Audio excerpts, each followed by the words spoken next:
La tendance est en recul à la mi-journée sur le CAC 40. Les investisseurs ont pu suivre depuis le début de la matinée le cours du pétrole qui grimpe aux alentours des 77,5 $ le baril de Brent, soit une progression de 50% depuis le début de l'année. En cause donc récemment les tensions au sein de l'OPEP+, qui ont poussé les membres de l'organisation à annuler leur réunion prévue hier sans fixer de nouvelles dates, alors que cette réunion était elle-même prévue suite aux échecs de négociations la semaine dernière. En cause le refus des Émirats arabes unis de rester sur la distribution des quotas actuels et sa volonté d'augmenter son volume de référence de production.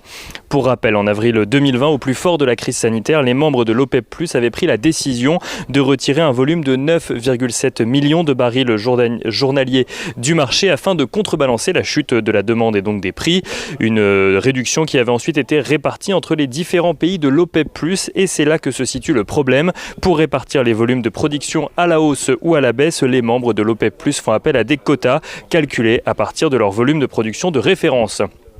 Or, ces fameux quotas et volumes de référence ont été arrêtés en 2018 et c'est là le principal argument des Émirats arabes unis qui clament que la réalité de son volume de production de référence en 2018 n'est plus celle d'aujourd'hui. Cette capacité totale de production serait passée de 3,17 millions de barils par jour en 2018 à 3,8 millions de barils par jour selon le pays, et ce dès avril 2020, soit juste avant la réduction décidée de production. Les Émirats arabes unis demandent donc que leur quota de production soit revu en conséquence, demande rejetée principalement par l'Arabie saoudite, farouchement opposée au projet. Arabie saoudite dont le volume de référence se situe lui à 11 millions de barils par jour. La réunion donc qui devait se tenir hier à la suite des négociations infructueuses de la semaine dernière avait pour but d'entériner une augmentation de la production de pétrole de 400 000 barils journaliers chaque mois à partir du mois d'août afin de s'assurer d'une remise sur le marché de 2 millions de barils journaliers donc supplémentaires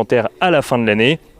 conformément au vœu de l'OPEP+, de revenir sur des volumes de production similaires à ceux d'avant la crise d'ici à avril 2022. L'incapacité donc de l'organisation à trouver un accord en l'état fait à présent craindre une guerre des prix entre Émirats arabes unis et Arabie saoudite, voire même fait craindre une sortie des Émirats arabes unis de l'OPEP+, selon plusieurs analystes. Au-delà des matières premières, si on regarde les statistiques que les investisseurs ont pu découvrir ce matin, les investisseurs ont pu prendre tout d'abord connaissance des ventes au détail en zone euro pour le mois de mai. Celle-ci progresse de 4,6% par rapport au mois d'avril, des ventes au détail qui dépassent d'ailleurs les attentes en annualisé, progressant de 9% contre 8,2% attendu. Les investisseurs qui ont également pu prendre connaissance de l'indice ZOO du sentiment des investisseurs en Allemagne, qui reste de son côté à un niveau élevé en juillet, même s'il recule très fortement. Il passe de 79,8 au mois de juin à 63,3 pour le mois de juillet, là où les analystes attendaient une baisse plus modérée, un niveau qui indique selon l'Institut que la situation économique continue de se normaliser en Allemagne. Du côté des valeurs à présent, notons que Alstom signe la plus forte baisse du CAC 40 à la mi-journée, alors que le groupe ferroviaire a annoncé tabler sur un flux de trésorerie libre négatif de près de 2 milliards d'euros pour le premier trimestre de son exercice décalé 2021-2022, en lien avec la stabilisation de plusieurs projets issus de l'activité ferroviaire de Bombardier. Et on note également que Virbac annonce de son côté relever ses perspectives financières pour 2021 afin d'intégrer, je cite, un excellent dynamisme sur les premiers mois de l'année.